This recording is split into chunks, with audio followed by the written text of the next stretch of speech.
I would like to welcome you to our second public lecture to the topic of agroecology and the transition to sustainable food systems. Great that you're all here. Last week, we already talked about the science perspective on agroecological transformation. We talked about how we can scale it up from the local to the global perspective. And today we're talking about the policy perspective. And I'm glad to have two speakers here, Madeleine Kaufmann and Isabel Sommer. And first, I want to give a quick recap to what agroecology is. It is a science, a set of practice, and a social movement, and that applies ecological and social principles to create sustainable agriculture and food systems. And also, like as I said before, it has expanded from focusing on farms and rather also on the global food systems. A really short recap was that, but now we want to dive into the topic of today, the policy making, the policy perspective. And we will start with Madeleine Kaufmann. She's a senior policy advisor at the Federal Office for Agriculture and also the co-chair of the Agroecology Coalition. And she will talk first about the policy making with Agroecology Coalition and in Switzerland. After the first presentation, we will dive into the policy perspective on agroecological transformation with Isabel Sommer. She is an independent consultant for agroecology and rural development. After the two presentations, there is time for questions and answers. And we apologize for the bad quality of the audio last week. And now we're all on Zoom, and I hope it should work like this.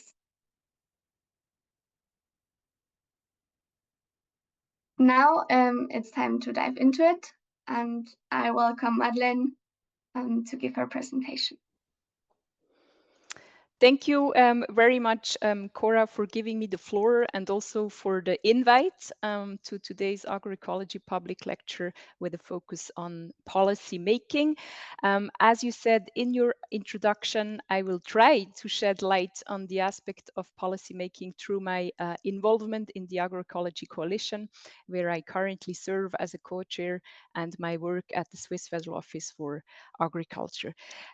For my presentation, I was asked to quickly present the role and objective of the Agroecology Coalition and also how this coalition actually ensures that the different stakeholders are involved in policy making. I was also asked to say a word how the Swiss administration and the coalition are working together, what priorities this coalition has and what challenges it encounters, and last but not least also how we are using agroecology at the national level for policy making. So I've been asked to say a lot in roughly 20 minutes, but I promise to stay within the given time and will support some issues raised with slides. Thank you, Cora, for helping me to share those slides. So next slide, please. So the Agroecology Coalition was established in 2021, both as a result of combined efforts and push by civil society, farmers, research, philanthropic organizations, as well as governments to make agroecology more visible in the UN Food Systems Summit that you might know. As a coalition of the willing that brings together groups of organizations and institutions, both state and non-state actors, this coalition, I would say, kind of champions an integrated systemic food systems approach at scale. Its work is guided by the 13 agroecological principles of the high-level panel of experts on food security and nutrition and the 10 elements of agroecology by FAO that you, of course, know. Then next slide, please. The coalition has different strategic objectives and also one cross-cutting objective. First and foremost, it's all about facilitating co-creation and exchange of knowledge, which is really the centerpiece of the agroecological approach. Then it's about fostering increased investments, also advocating for supportive policies, supporting and promoting market pathways. So something that is rather new within the coalition, because we also realize that, of course, we need to market the products when we are talking about agroecology, and then supporting, engaging, and strengthening the membership base. Next slide, please. At this very moment, the coalition has roughly 300 members, including different universities and academia. Also, ETH Zurich is a member of this coalition, for instance. We have roughly 50 governments on board, with Laos and Sierra Leone that just joined last month. Then one word on the coalition structure and governance. Next slide, please. So the members of the coalition constitute its General Assembly. We have biannual virtual meetings of the General Assembly that are organized. We have a permanent secretariat that supports and reports the different bodies of the coalition. We have a steering committee. I will say a word about that in a minute. And we have 6 thematic working groups that drive forward the work of the coalition. I will not go into detail, but on the website, you find quite some information on the work of these working groups. So today, the coalition has established itself as an important voice for agroecology in multiple spaces, including high-level policy dialogues. And I see the coalition really as an innovative platform that brings together different stakeholders with different views, experiences, and interests to create space for co-learning and collective action to make agroecology more visible. And should your organization have interest in joining as a member, please contact us for more information. Then how does this coalition actually ensures that the voices of the different stakeholders are heard? Next slide, please. So internally at the coalition level, the different stakeholders are represented in the steering committee, which is the decision-making body of the coalition. And this steering committee is inclusive. It is composed of 4 representatives from 4 member states based in 4 different regions, so Asia Pacific, Africa, the Americas, and Europe. And then we have 6 representatives from different stakeholder groups. Farmers, it's so important to have farmers at the table and to hear their voices. We have research, we have indigenous peoples, the UN organizations, philanthropic, and of course, civil society. So the agroecological approach is kind of mirrored in the steering committee of the coalition, and this is of great importance to us. For me, it's also important to remember that not all the stakeholders involved in the coalition are yet applying the 13 agroecological principles and or the 10 elements of agroecology, nor are we as the Swiss government. And I would like to use the next graphic or the next slide to show what I mean. So the scientist Kliesmann proposed a 5-level systems for classifying the transformation of food systems based on agroecology. You see them here on the very left. And this graphic also compares these levels then with the 13 principles on the very right and the 10 elements in the middle. Whereas levels 1 and 2 are elements and principles that are or can be applied at field and farm level and that are more incremental. So we are talking about punctual corrections in the system. Levels 3 to 5 are transformational. They are trying to redesign the farming system and to broaden the focus to encompass the whole food system. What I've personally observed is that it is easier for policy, but maybe also practice and even research, you might know it better than I do, to address and implement the agroecological elements and principles of the lower levels, be it through direct payment instruments in the Swiss agriculture policy, for example, or by farmers. Nevertheless, I think it is true to say that both policy and practice are increasingly oriented towards an integrated food systems approach, which is a central element of agroecology, and that the crucial points are first to start the journey. You can join anywhere at this level. The important aspect is to commit to further develop towards the upper levels. And second, to get as many stakeholders as possible on board. I'm convinced that with a multi-stakeholder perspective, we can develop good solutions for policy and practice. So these 2 points are crucial. And in my view, this coalition is somehow a role model also for this togetherness, although we have many discussions and we do not always agree. So So we are far from being perfect, but we are committed to work towards the fulfillment of the upper levels. And I think this transparency and openness also to support each other in what is not easy to achieve and to fulfill, but being able to listen to each other, growing together, and especially learn from each other is more important than ever, especially in times where it is so difficult to achieve consensus and share common visions on the future of our food systems. So one word on how the Swiss administration and the Agroecology Coalition work together, what are key priorities and challenges. So Switzerland was the first signatory country of this, or one of the first signatory countries of this coalition. We were also able to provide some seed money to kickstart its activities together with other organizations like BioVision Foundation, for instance, which was very important. Switzerland also contributes in guiding the work of the coalition through its participation in the steering committee or as co-chair. In my role, I also represent the European countries in this coalition. So I kind of also serve as a convener of the European members in this coalition. At this very moment, we have 14 European member countries that are member, plus the EU Commission. And of course, I gather them regularly to get feedback on the coalition's work, objective, budget, work plans, but also we use this format as peer-to-peer learning platform to discuss the design and implementation of agroecological policies in Europe, which is very valuable for us. Then talking about the coalition's key priorities and goals for the future, I would like to refer to the coalition strategy. Thank you. So it was launched in June.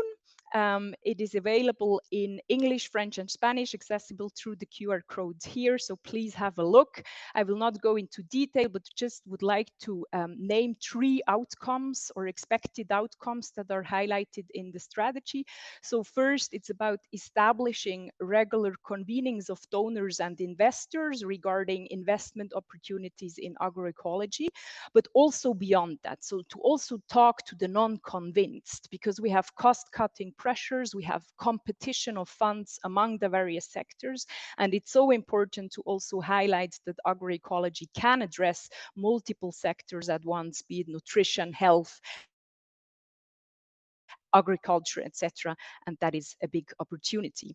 Then we also aim to promote context relevant knowledge dissemination. So as agroecology is guided by universal principles, but applied with a diversity of practices, I believe that context relevant knowledge dissemination is very important. And then also we disseminate through the coalition business cases that to show that agroecology works not only for small scale farmers in the south, but also for large scale farms and also in the global north. So I mentioned a lot of positive developments, but of course there are many challenges as well. And I believe that no intervention to build sustainable food systems is a silver bullet, and agroecology is no exception. A very good summary of the challenges in implementing agroecology that we actually also encounter in the coalition can be found in a discussion paper of our Swiss National FAO committee that you find on the next slide, which is an advisory body of the Federal Council and of which Martijn Sonneveld is actually the president in charge. So these discussion papers, they address challenges including inadequate knowledge and advisory systems, high transaction costs, lack of policy coherence or time lag. It's very nicely also described, and the second paper actually also talks about how we can overcome these challenges. One important challenge, I think, is also complexity, especially for policy making, I feel. So the agroecological approach asks for unconventional forms of cooperation and partnerships. It invites us for more and strengthened cross-sectoral and cross-thematic work. And I think that our silo thinking and our silo structures are kind of hindering us here. So this being said, geopolitics, or also the political environment, is very decisive when it comes to strengthening and developing approaches such as agroecology. And sometimes I feel that in terms of great uncertainty at the geopolitical level or with cross-cutting pressures, there is kind of limit or little or limited patience for sustainable solutions being more complex, knowledge intensive, require more innovation and collaboration among the different ministries and stakeholders. And we need to change and counterbalance that. So next slide, please. To conclude, I just wanted to highlight how the Swiss Federal Office is using agroecology for policy making. And to set the scene, let me highlight that the Federal Council sees agroecology as one approach to achieve the transformation to more sustainable food systems. He has expressed this in different postulates and interpellations. You can find them here. Then at the national level, the Article 104A, Food Security of the Federal Constitution, you can find it in the next slide, underpins this agroecological approach. I used to say it's our most agroecological article in the federal constitution, so we should not forget about it and use it. Then agroecology is also referred to in different strategies. You can find in the next slide being, for instance, the 2030 Sustainable Development Strategy or the Climate Strategy for Agriculture and Food 2050.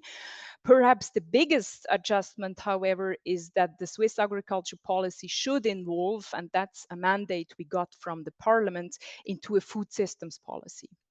So what we have been doing at the Swiss Federal Office for Agriculture, we have led an internal process in which we detected and discussed the link between the existing agriculture policy measures and instruments on the one hand, and then the agroecological principles on the other hand. The main goal was really co-creation of knowledge, that also our people in-house learn about the agroecological approach, but we were also able to find or gather some interesting results. For instance, that we are already promoting agroecology through different agriculture policy instruments, be it, for instance, the resource projects.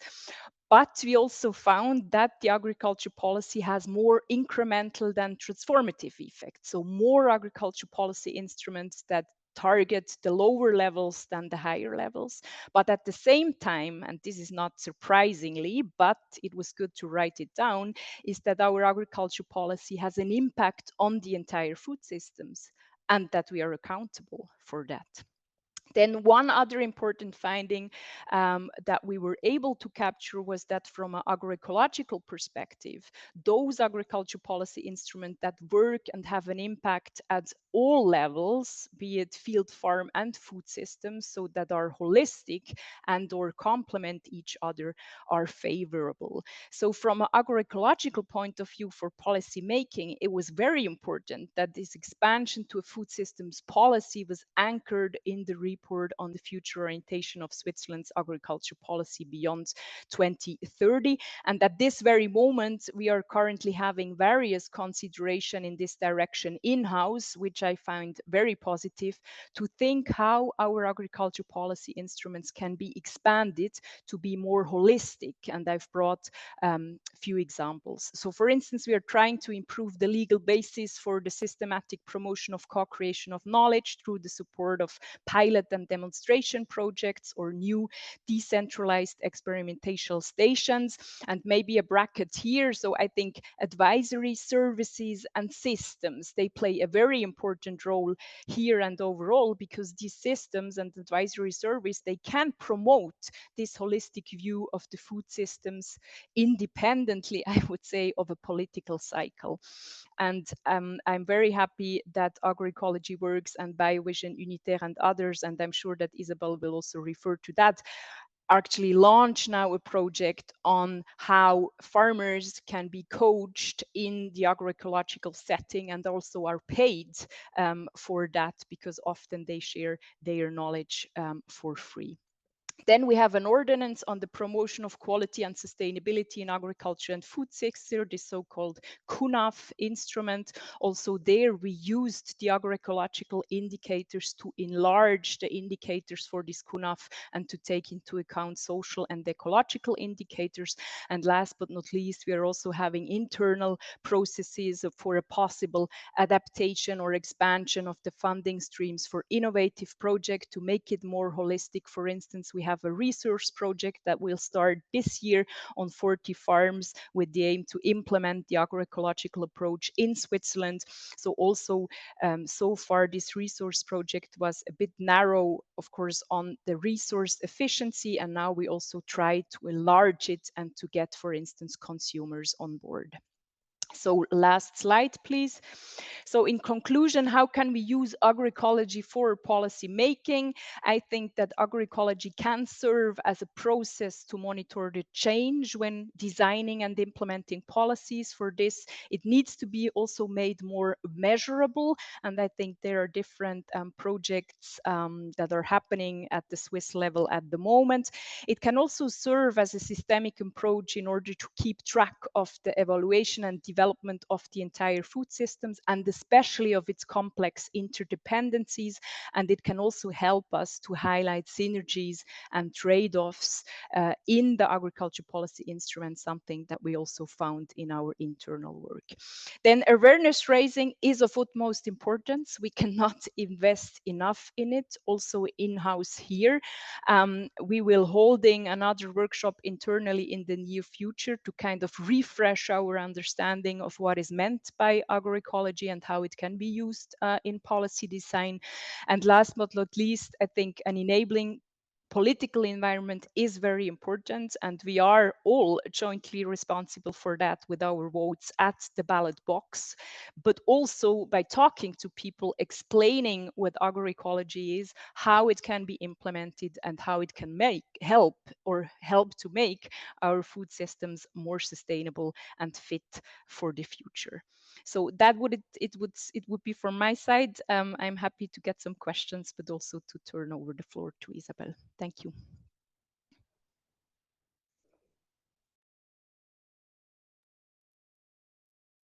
Thank you very much, Madeleine. We continue with Isabel, who is sharing her screen now. Thank you. So let me figure out which one to share.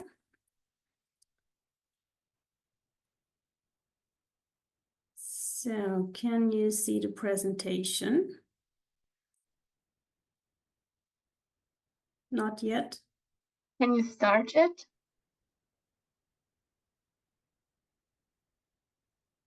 Yeah, now I think you have to like make it big. Enlarge it? Yeah. Okay. Perfect. Wait, that was too large. I couldn't see my notes anymore. So does it work that way? Mm-hmm. Okay. So thank you very much. My name is Isabel, and I'm really happy to be here today. And I'm happy that I was asked to present to you my policy perspective on agroecological transformation. So I thought about what I wanted to talk today, and this is what I'm gonna share with you. So a bit on agroecology and politics, my very personal way to agroecology, and then also some practical examples that also Madeleine already referred to. But then also something that you might not expect, but I really also want to talk about why this is all very personal and what I want you to do with all of that. So I want to start with a quote that was apparently said by Miguel Altieri. I apologize, I couldn't find the exact source of this quote, but I liked it too much and I had to use it. So he apparently said, agroecology without politics is gardening. And if you only take away one thing of all that I'm sharing with you today, I would like it to be that. So in my opinion, the concept of agroecology is inherently political. And if someone tells you that it's not agroecology. That's my opinion. So what is so political about agroecology? Madeleine already shared these levels and the 13 principles and also the 10 elements of agroecology. And I think we don't really have to discuss them, right? Because they are definitions that are just set in stone, basically. Is that right? Oh, wait a second. I mean, who exactly decided on these definitions? Why are they slightly different? Obviously, the FAO, who coined the 10 elements of agroecology, is a highly political body, as also Madeleine told us about the Agroecology Coalition. If you only look at the member list, you can imagine that everything that comes out of these organizations has to be highly debated and is the result of various compromises, actually.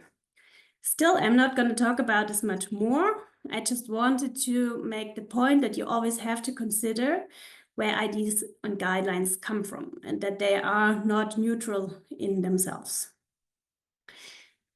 And the same is also true for me, actually. So whatever I'm going to tell you today is based on my personal experiences. And so I decided to not even pretend that my input today is going to be very objective, but rather I decided to make the whole thing pretty personal. So I want to tell you about agroecology and me. So my first job after university was with GIZ, the German Development Corporation. And back then, the concept of climate smart agriculture was still a very popular concept. So basically, this is about using fewer chemical inputs and also using natural processes to your own advantage, but rather than that, continue to work and farm rather conventionally. So all of my more senior and experienced colleagues at the time, and also the agricultural companies that we were working with, thought this was a great idea. And I didn't know much about agriculture back then, but I couldn't shake off that uneasy feeling that somehow this was too short-sighted. However, when I asked why it wouldn't be possible for these smallholder farmers to farm organically, for example, and why it was a good idea to work with these big corporations, I was ridiculed a little. So they thought I was a bit naive and I couldn't really do anything about that. But this uneasy feeling, that didn't let me go for a while. So I kind of took that with me over the next years. So later on, I did a practical course on organic farming, and I gained many insights into Swiss farms that operated under the organic label. And there were many very beautiful picture book farms that you really like to imagine as an organic farm, you know, often run by people who did fulfill a lifelong dream after retirement. And they maybe had 5 goats, 2 woolly sows, a few apple trees, and it was really, really nice. But the problem was that these farms were rarely economically viable. And then on the other hand, there were some farms that fulfilled this economic efficiency criterion quite well. And they maybe had large greenhouses and generators that back then were still allowed to be diesel powered and used to heat organic tomatoes. So there was again that uneasy feeling. But all of the guidelines for organic production were met here. So what was my problem actually? Another professional station took me then into the field of education for children of cocoa farmers. So child labor is a big issue in cocoa farming. That's why many of the large companies of the food sector are somewhat happy to engage in the issue and promote education as a countermeasure. So I was working with the corporate responsibility departments of these companies, and they were often divided up thematically. So I was working with the people responsible for education. In one discussion that I still remember, I suggested that in a so-called youth and farmer field school and life school, we could also add some information about sustainable organic farming instead of only talking about important things like life and business skills. Unfortunately, that was not possible, as we only had a mandate for general education for children and young people, and another CSR department was responsible for the topic of sustainability, and also the funds were accordingly allocated. So at this point in my professional life, I was already studying for a second master's degree in rural development and value chains, and that's when I first came into contact with the concept of agroecology. And suddenly I was able to summarize all these unpleasant feelings that I had before in a clear criticism. The problem was the absence of systemic approaches to solving systemic challenges. So that's really what is really central to me, and I want to emphasize here. So in terms of their logic, all the other projects that I mentioned before were at most at the lower end of the Gliessmann transition levels that Madeleine described before. This did not necessarily make things worse, but at best they only made a minimal contribution to improving the situation, and that with a lot of time, money, and energy. Agroecology, with its various principles, in my view, prevents such one-dimensional solutions that do not hold in the long term. So in my opinion, if the approach is taken seriously, productivity cannot be achieved at the expense of biodiversity. Working conditions cannot be disregarded, and participation cannot be played off against efficiency. So this means that agroecology goes beyond approaches that are very valuable themselves and that I listed here. But the problem with all of these approaches is that they can be interpreted in a way that gives me this familiar uneasy feeling. So you all know these examples of organic labels on Spanish strawberries from the drylands, or regenerative agriculture that covers the soil but uses large quantities of pesticides at the same time. So I think that agroecology can not allow all of these approaches, and also some think that agroecology, for example, may be combined with a one-dimensional technical solutions such as genetic engineering. And I will not go into detail about this here, but I just want to recommend an article of Malva Montenegro, where she explains the problem with that much better than I ever could. So I put that on the slide here and highly recommend to read it and stay with it until the end because it's quite complicated. So this is just to tell you where I come from. And now I would like to share some practical policy work that I did. So the first I want to talk about is the Citizens' Council for Food Policy. I co-developed this first National Citizens' Council, and it enabled an informed dialogue of more than 20 ordinary citizens and led to 126 recommendations for a Swiss food policy. So this project might not seem related to agroecology to many, but for me, it showed that if people are truly enabled to co-create and participate, they come up with very systemic solutions. So the idea was to go beyond the often one-dimensional political campaigns that we're having here in Switzerland that have divided people in the past, like the Initiative for Drinking Water or against pesticides. So what were the challenges with that?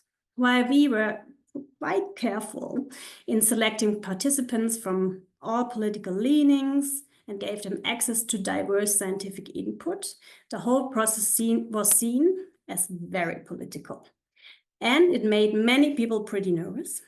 And some were even trying to shut us down behind the scenes or by publicly questioning the legitimacy of the process. So a lesson that I took from this is that if you are being criticized by some for not being radical enough and by others for being too radical, you might be right at the point where political change is possible. So keep going. And at the same time, it is important to also acknowledge people's realities, meaning we cannot expect everyone to make a huge transformation overnight. But we need to appreciate that everyone has another starting point and is still, as also Madeleine mentioned before, very welcome to start the journey at least. So it doesn't mean you have to already be perfect, but you can also start from where you are right now. Another thing that I want to talk about is agroecology works, as Madeleine also mentioned. I'm a board member of the Swiss Network for Agroecology, and we want to make visible how agroecology is already practiced internationally and in Switzerland, and also advocate for policy change. So we do this through events like the Month of Agroecology, but also by launching petitions and getting involved in political processes. And also by the project that Madeleine mentioned, by peer-to-peer learning, for example, to actually give a hand to all farmers that want to go on that journey and need some help doing that.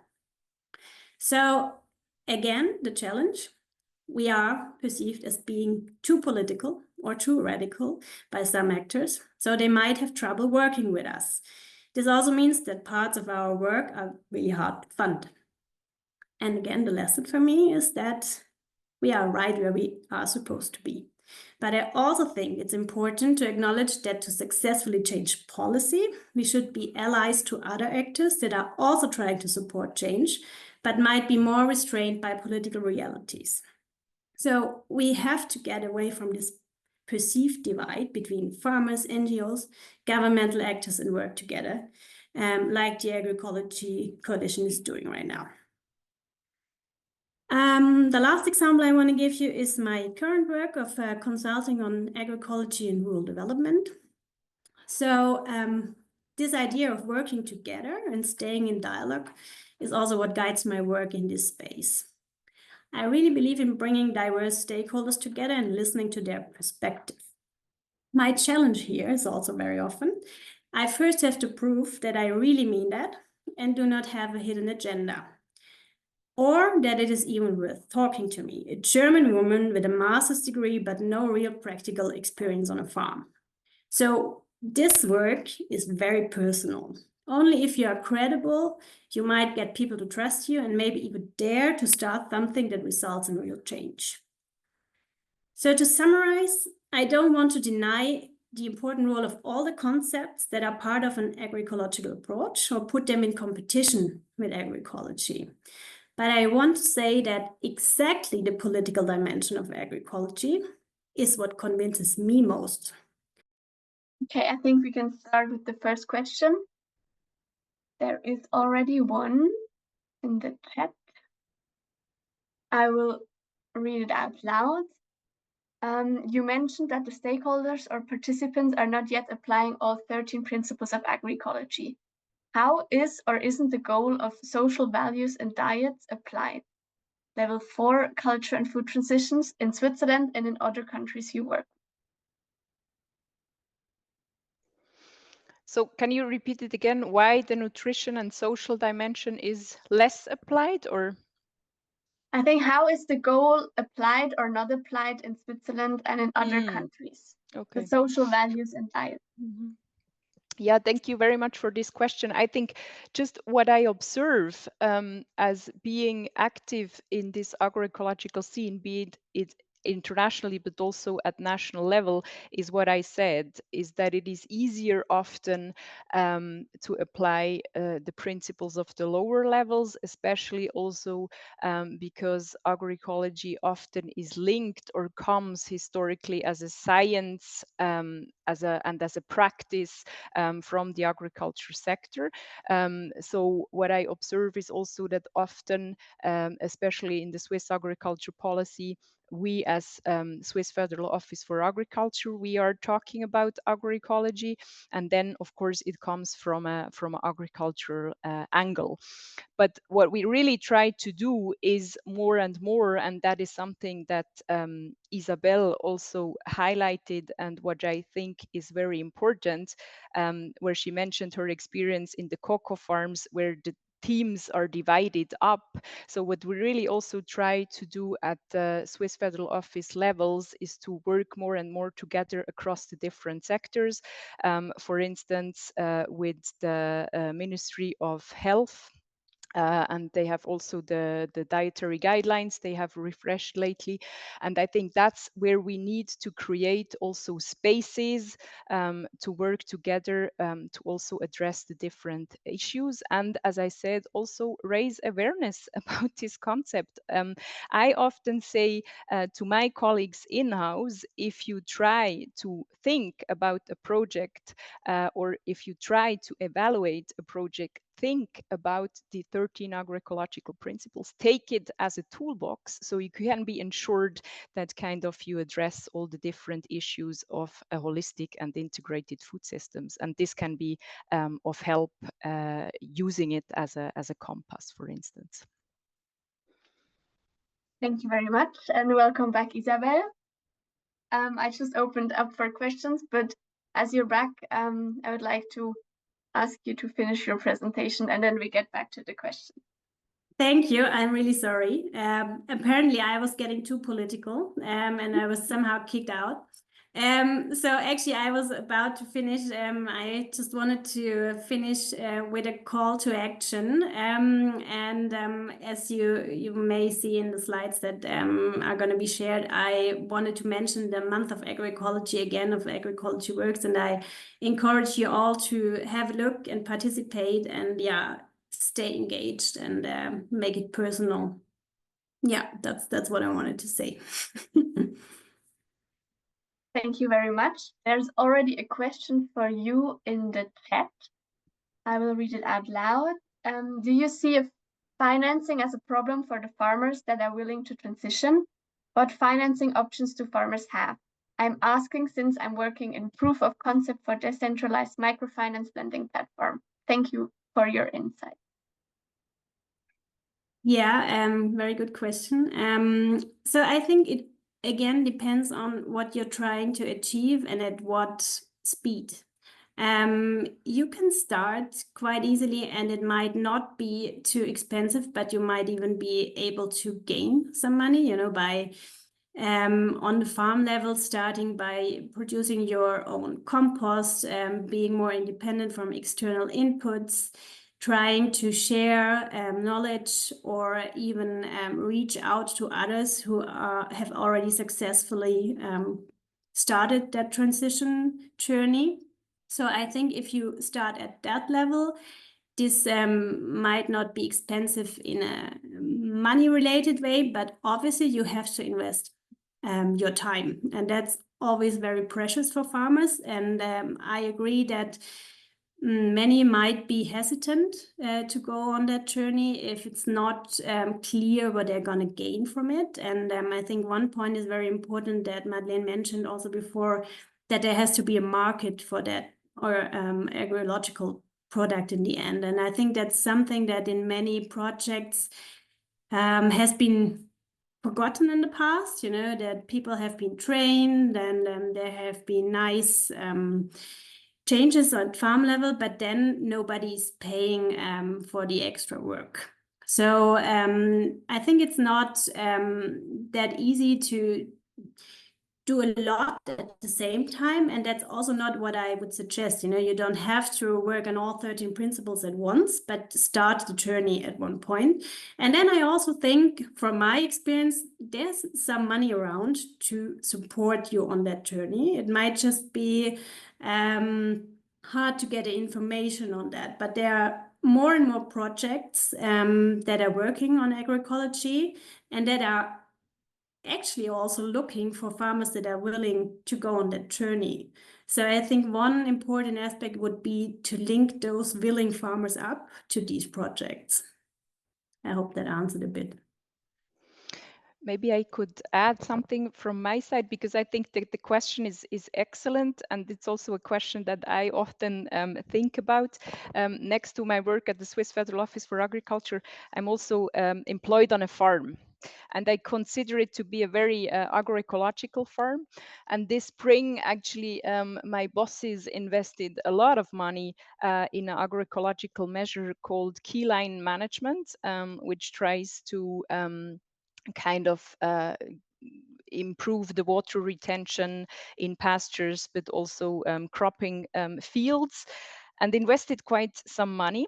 And then we had a very bad season, given the weather, very disastrous harvest of potatoes, cereals, and maize as well. So we invested quite some money, and we were not getting the money we thought we will harvest on the field.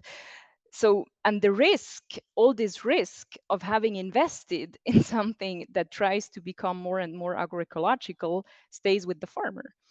And I think that's something we need to address, and we need to look into it. I think there are also insurances that try to help out farmers, but I mean, these risk funds, and that the risk stays with the farmer. I think this is something that we need to think more into it. And then maybe also to address what Isabel said on that we need the market of the agroecological project. We need the market, as I also said, but then we also need the consumers that are ready to pay for these products. And that's also something I'm currently observing on different farms that try also to work with consumers to make them pay for their products, that they struggle. And that after COVID, where many consumers were quite sensitized also about how important it is to have short cycles and buy directly by the farmer, forgot about it again. And farmers tell me that now again they have troubles to sell their products. So I think, yeah, it's different challenges we have, but we also, farmers depend a lot on consumers, of course. Thank you. The next question from the chat, also to Isabel. What do you think would help to convince farmers the genuinity of the Agroecology Coalition, especially when coming from someone who did not work on the farm? Do you think there's a gender-based bias in listening to them? Okay, so maybe I gave you a bit of a wrong impression today, because obviously I was trying to convince you all that agroecology is a great thing. But that's not how I usually do my work. So I would never go into a meeting on a project development or whatever and saying, agriculture is what we have to do. Either you're in or out. I think, as I said, really listening what people's perceived problems are, asking them, so what is the problem that we're actually trying to address together? And then my suggestions are obviously often based on agroecological elements, without sometimes even naming it agroecology. And it's rather a process that we are in together. And if they are totally against it, then it's also nothing I want to convince them of. It's really, they have to see the benefit of trying something. And the part on the gender bias, you mean if they have a bias towards me? I understand it that way. If that's not right, please correct me. I can only actually say that in Switzerland, I have sometimes more trouble getting people working with me than I have abroad, especially if they are more used to working with, let's say, older farmers. And then all of a sudden I'm coming in and they really perceive me as this person who has a strong concept and wants to actually convince them of doing everything differently. I think there's a bias there, definitely. But it's not only about gender bias, but it's also on this idea of actually, not having grown up and worked on a farm, and not having even grown up in Switzerland. So there are many biases, but actually I also sometimes think they work in my advantage, because I'm very often underestimated. And it's one of the nice things of my work. I really like when I can see that moment, my my counterpart is really thinking, actually maybe it's worth listening a bit more. So I really love that moment. And then that's where I again think change is possible. Thank you. Charming. Now you can ask your question. Okay, thank you very much. Thank you both for your excellent presentation. So I have a question to Madeline, especially about this coalition agroecology, and on the members. Maybe if I missed or I didn't see into these stakeholders, there is no members or stakeholders from food industry.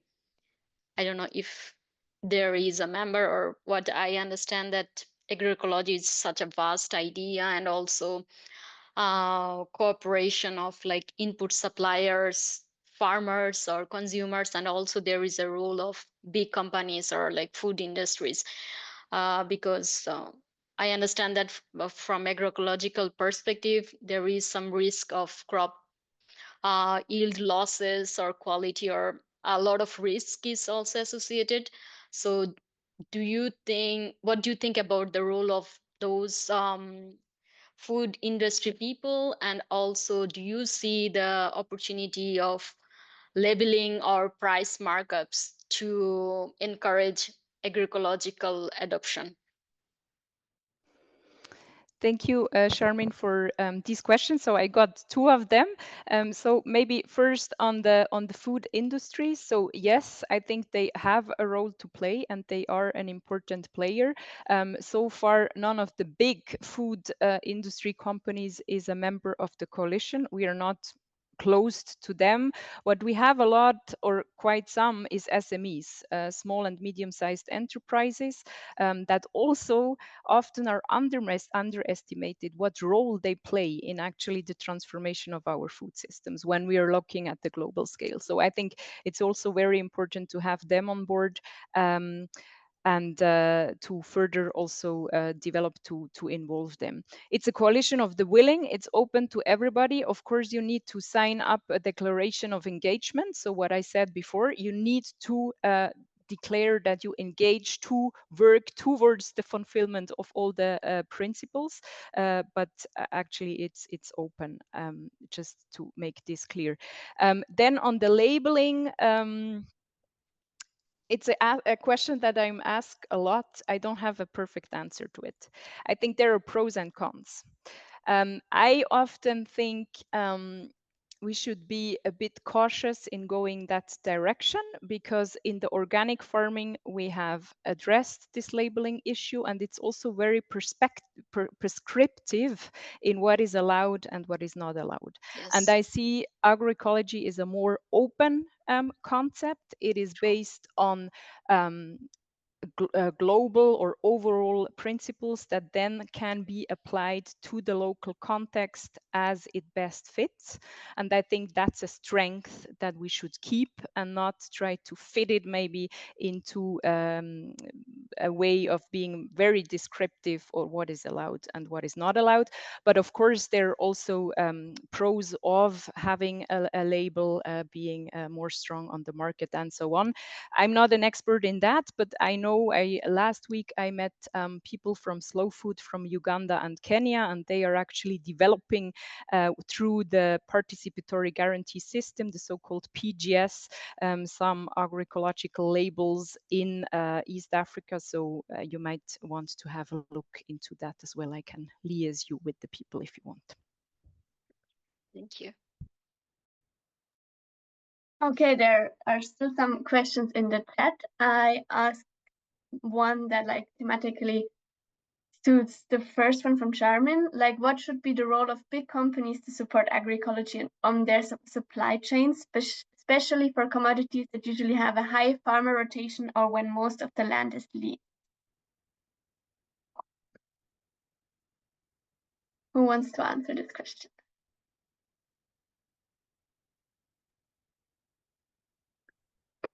I can try, and maybe Madeleine has a more diplomatic answer than I do. So no, actually, I'm going to be diplomatic. They are really welcome. I mean, it would be great if they would adopt a real agroecological approach. I think my biggest fear is that there are some who might not take it seriously and might put agroecology on something that, in my opinion, is not. And there are already some corporations, that are now saying that they are doing regenerative agriculture or agroecology. And I just am really hesitant if I look at what they really mean by that. And I think you have to really look closer. And I actually, what was most frightening to me was a discussion that we recently had, that some really agroecological organizations told us, we are sometimes now hesitant to promote agroecology, because many people don't really get the concept, and then they think about what the big corporations mean by it, and then they even think that it's less than organic or less than regenerative. And I think that would be worst. So we cannot let others frame what agroecology means. And so I invite them to come on that journey if they are serious about it. But I also see it as our work to really remind everyone what is not agroecology.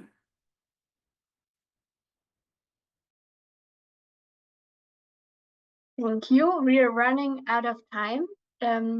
So I hope you all have time to stay a little bit longer for the last two questions. And I hope the question about the labeling has been answered, Marina.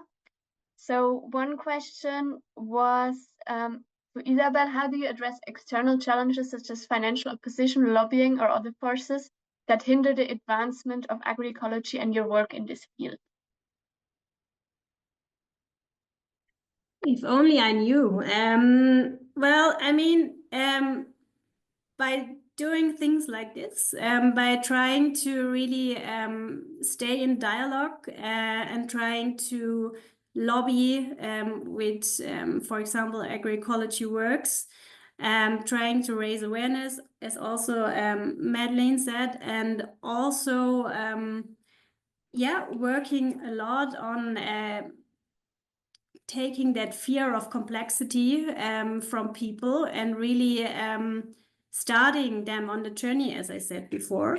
And that means again and again explaining what we mean by it, and inviting people to come on that journey, and always asking yourselves, as I said at the beginning, who is behind any initiative and who gains from it. And if you have that uneasy feeling, then try to stand against it. But that's all very personal. I don't have a perfect answer how to face these forces.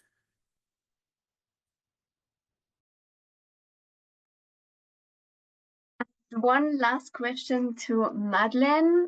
What work would be needed from state and NGO actors to bring about the change of society's consumption and food provisioning patterns? Yeah, I also saw this question of Julian in the chat box, and I thought it's excellent. I just have an satisfactory answer to that. I think in Switzerland, when you ask me about Switzerland, Switzerland is very liberal when it comes to saying people what they should eat or decide to eat or what they should pay for. It's really the holy cow, in Switzerland. And I think that's part of our history. It's part of our political system. It's how we vote. I mean, that's a fact. I mean, I would repeat again what Isabel just said. It's about education. Especially also in the agriculture schools, but also way before. So when people are small, it's the future that will decide on what they want to consume. I mean, we often repeat that, but it is true. It's also about awareness raising. It's also, yeah, we constantly repeat it, but it is so important. What Isabel just said, I think is very excellent. So to take away this complexity and also explain what it means and what your decision on what you eat kind of has an implication or an influence on the future of our planet. And I think I don't have the perfect answer. I think we always repeat the same things. Things are not changing fast enough, also in my view. But yeah, I mean, open to discuss and for others also to add on that. Is there anything to add, Isabel? Perfect. Thank you very much for the questions and the answers. It was really interesting to listen to both of you. And there was the question in the chat, if you get the slides. Yes, we will share the slides later.